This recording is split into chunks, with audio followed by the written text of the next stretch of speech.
Certains affirment que la Bible n'enseigne pas dans les faits l'égalité des sexes. En particulier, plusieurs passages de l'Ancien Testament concernant le traitement des femmes sont déconcertants pour des lecteurs modernes. Par exemple, Deutéronome 22, 28, 29 et Exode 22, 16, 17 semblent ordonner qu'une victime de viol épouse son agresseur. Mais la réalité de ces versets est un peu plus complexe. Ces lois stipulent qu'un homme qui a eu des relations sexuelles avec une femme célibataire, annulant ainsi sa possibilité de se marier, doit en payer le prix et l'épouser. Il n'était pas autorisé à divorcer d'elle-même si d'autres lois autorisaient le divorce. Deutéronome 24, 1, 4. Notez également que la femme n'était pas obligée d'épouser l'homme en question. Son père pouvait refuser de la donner en mariage. Mais l'homme devait tout de même payer la dot. Ces lois étaient destinées à punir l'homme qui avait violé une vierge et à protéger la femme contre toute exploitation ultérieure.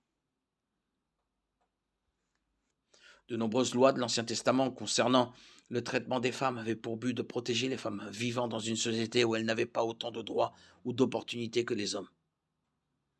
Étant donné que les sociétés sont composées de personnes qui pêchent, de nombreuses lois sociales visent à atténuer le mal.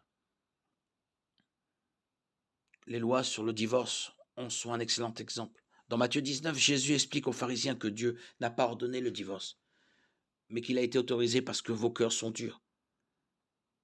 Il n'en a pas été ainsi dès le commencement. De même, les lois de l'Ancien Testament qui semblent suggérer un statut inférieur pour les femmes sont mieux comprises comme des dispositions légales dans une société où les femmes étaient déjà traitées comme des êtres inférieurs. Ce n'est pas Dieu qui considère les femmes et les hommes comme inégaux en valeur, mais les humains qui choisissent de se maltraiter les uns les autres.